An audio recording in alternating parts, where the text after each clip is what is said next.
we've actually got an eyewitness. Tommy is, I think, initially from the UK. Now you live on Bondi. Is that right, Tommy? Good morning. Good morning, Nick. Yes, I do now live in Bondi, and unfortunate circumstances for the first time to be on the show as well. All right, mate. Well, I'm grateful for your time this evening, your time. Tell us how it unfolded. What did you hear and what happened next, Tommy?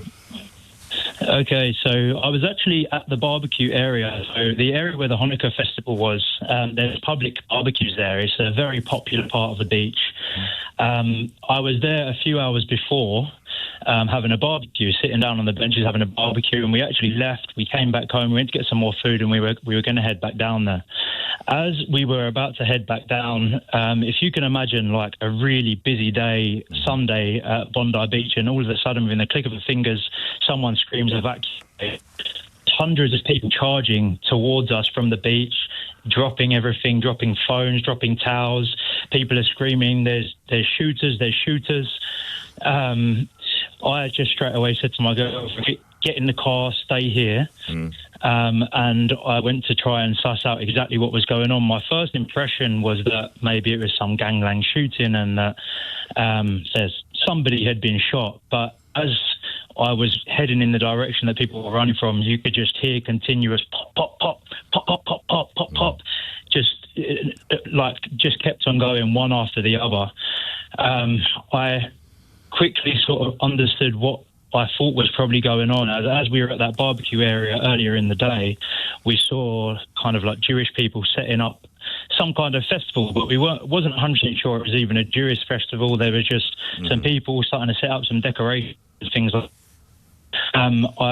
there is also a children's play park in exactly the same area where there's lots of families and children all there, and we were surrounded by these people all morning and early afternoon as we were there. So I ran in the direction of the gunshots. As I arrived, I saw lots of commotion happening on that bridge. At that point, there was only about two or three police officers there. It was literally just, it was like a carnage scene. Everyone was fighting, screaming. The police were pushing the people. I wasn't actually aware at that moment that I'd run into the gunmen themselves, and I think they had just been shot. They were on the floor and people were trying to attack them and get to them, and the police were trying to push people away, and from what I've learnt later on, they were trying to resuscitate one of them. You did actually you saw the two gunmen, did you, Tommy?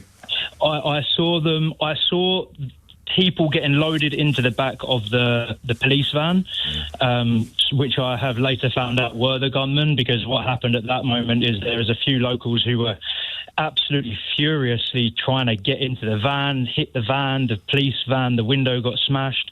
The police officers that were there were also completely breaking down. The police lady was having a panic attack and holding on to the side of the van. She started punching the van out of anger herself. It was just horrific. And at that moment, I was trying to say to the guys that, hey, like, is it just these? Is there more? At that moment, there was rumours that there was a third one. There was another one still around.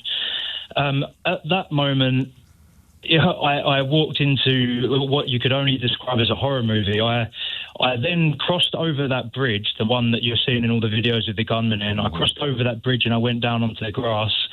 And all I can say is that there were dead people everywhere. There were bodies everywhere. There were so many bodies and not enough people trying to help them. There were people had putting blankets over some of their heads. Some of them you could tell they were just completely cold and dead straight away.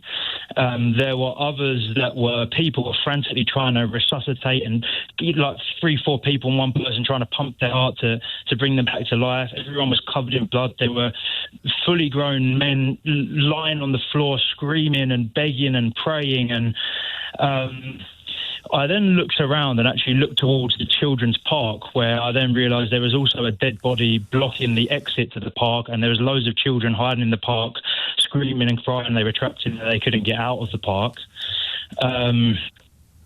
It was just horrific, and the only thing I could do at that, I wanted to try and comfort some people. I sort of put my hand on a few of the men's back. But what did you say? You say, "Hey, are you okay?" You're speechless. Everybody was speechless in that moment. That nobody had any words to say at all to one another. It was just.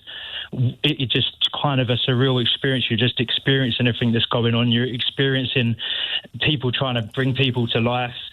I then looked around. I counted about 11 or 12 bodies that were completely out cold, gone in that moment. There was a lot more which weren't moving at all, which people were trying to bring back to life. Yes. There's an area just to the right of that where there's a very, very popular outdoor gym. Like you could kind of compare it to like Venice's outdoor gym area. Yep. Everyone is on a busy sunny Sunday. This area is pumping. So I then looked over there. There were more dead bodies all over the grass there. My thoughts in that moment. I'm actually incredibly surprised to watch the videos later to see there were only 2 gunmen with the guns they had, because my impression was as if there was 2 or 3 gunmen minimum with machine guns, because even all of the car windows, which are behind the cars, there's the beach, all of the windows were smashed, car window from bullets, windows had been smashed, people were dead. There were just bodies everywhere there were bodies. And it's just it's a shock to see. And let me ask you, have you been able to sleep much since then? You must be so wired. I can say I'm definitely in shock. I mean, I didn't have a great sleep last night, and I did actually go to work today, but my head, I could not think at all about anything in my job. All I can kind of think about is this at the moment. Well, of course it is. Thank you for your time.